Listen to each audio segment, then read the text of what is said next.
So the big question coming out of this, besides why is this creeper staring at me, is what caused the blight?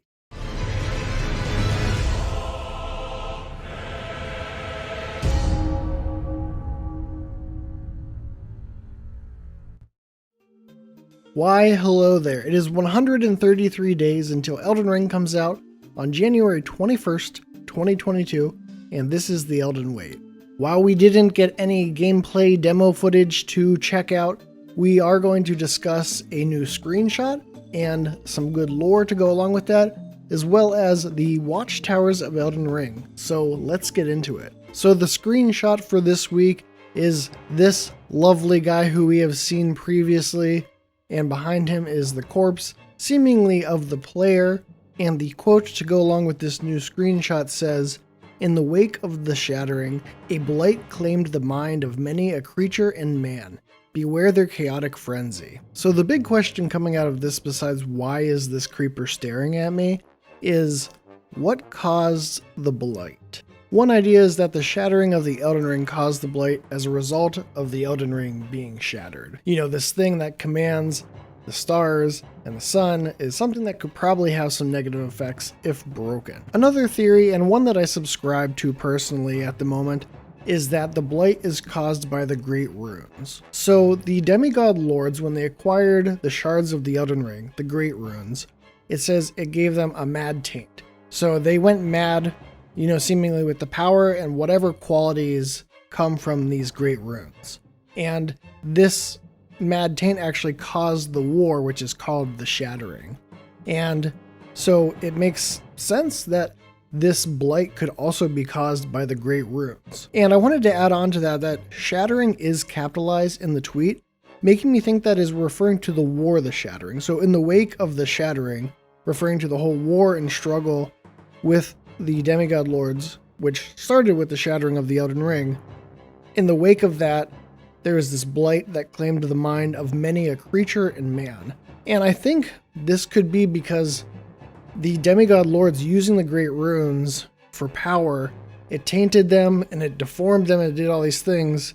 And I think this could have spread as this blight to others in the lands between during the war. It in fact seems like maybe a bad idea to take the Elden Ring, which is this embodiment of reality, break it apart, and then play with the pieces. Another less likely option is that the withdrawal of the greater will, another ramification of the war, the shattering, that the withdrawal of the greater will caused the blight as the, you know, like a divine curse, or more likely a consequence of the loss of grace in the lands between as the greater will withdrew itself.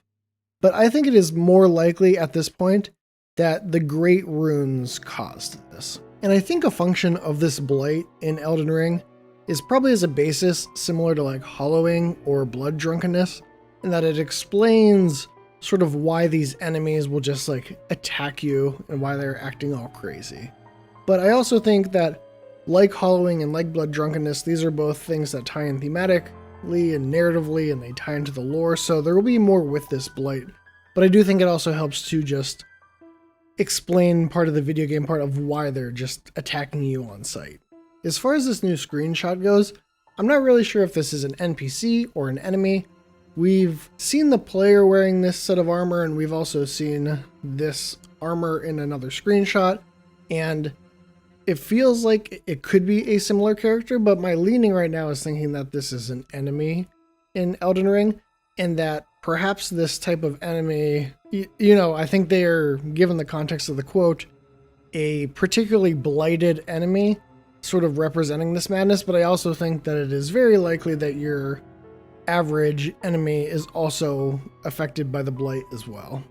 And now I'd like to talk about the watchtowers of Elden Ring. So earlier this week in the Jagged Play Gamescom interview with Katao, there was some new information that was translated that talked about watchtowers, and basically that there is a structure called a watchtower in Elden Ring, and that you can use it to find stuff in the landscape. And this sort of understandably made a lot of people think of like the Ubisoft tower effect, but I wanted to explain why I sort of took it differently and why I think that it is something that only makes sense for Elden Ring, but I think will be sort of a nice mechanic. To start, I think it is helpful to actually read the question and the quote and its surrounding context, because I think in this case it is part of a larger discussion that does sort of help inform what Katao is talking about when he talks about these watchtowers. So Jagged Play asked, as we know, the world of Elden Ring is indeed big and now offers an exploration side.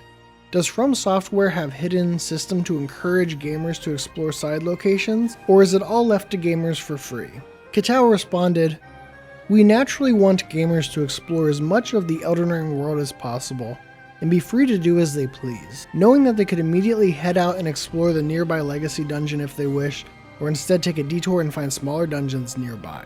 Regarding the vastness of the world and the possibility of gamers getting lost, gamers will be assisted by Sites of Lost Grace, aka the bonfire in Elden Ring, which now has a guiding light to show the direction where gamers should actually go next. Players also now have a better map.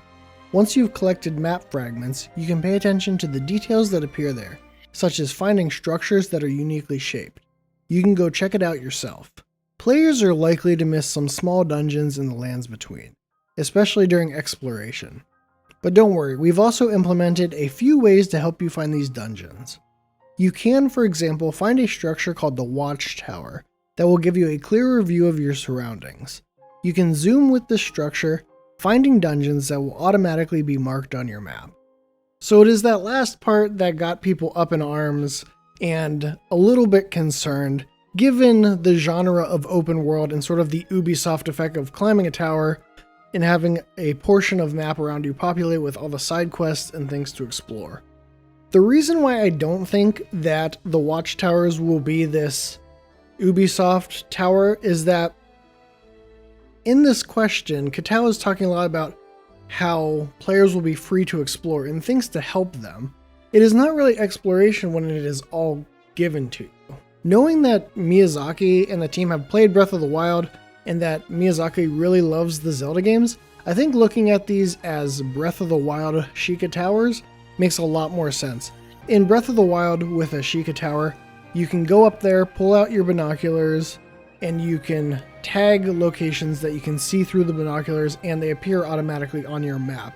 And this is what I think Katao is talking about with this system. Note in the quote he says, "You can find a structure called the Watchtower and it'll give you a clearer view of your surroundings simply because it's a tower, it's tall.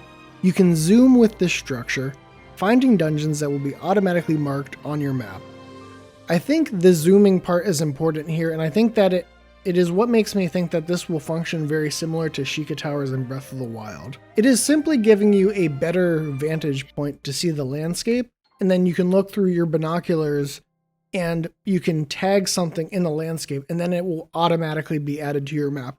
You as the player still need to see it and to choose to mark it, and that it won't just automatically fill it in for you. I don't think this is something, and it seems out of the spirit of what Katao is talking about otherwise in this question and his answer, that they would just hand it to you. Because everything around Elden Ring has been a lot about exploration and having the players go around and having there be so many different ways to approach things that I don't think they're making a world where they just want you to fill out a checklist. I don't think that is exploration, and I don't think that is what FromSoft would consider exploration either. So for those reasons, I think it is not something to worry about. I think the Breath of the Wild towers work really well. I love the ability in Breath of the Wild to use your binoculars to mark like another tower or a shrine in the distance, because it also helps you then look at the map. And if you don't have your map fragment in Breath of the Wild in an area, it just appears sort of floating in the air, but it still shows you that distance roughly where you can kind of get an idea. Do I want to trek here? Or do I want to tag something else in the landscape? Like, where should I go next? I think it was very helpful in exploration, and I think From Software would use a system like that to aid in exploration, not to negate the player's hand in exploring the world. So there you have it, 133 days until Elden Ring is out, which means a maximum of 133 days until we can finally see some gameplay. I think we will see it much sooner than that, but we will see what the following weeks bring us. Now that Tales of Arise is out, who knows, maybe there's more time for Bamco to, pull out the old editing software and get us a really pretty gameplay trailer, but I think we will see it soon. If for no other reason than we are like less than 5 months out, so don't worry, there will be stuff coming down the road, and when it does, check out the Elden Wait because I will be talking all about it. If you learned anything new or enjoyed the discussion, consider giving the video a like, and if you like getting this information about Elden Ring, consider subscribing to the channel. I will continue to follow Elden Ring closely and talk about it in great detail. And if you would like to talk more and see more outside these videos, I also have a Discord server, which you can find in the description, and you can join that and have some nice, fun discussion about Elden Ring and other video games. So consider checking that out if that sounds interesting to you. Thanks for watching.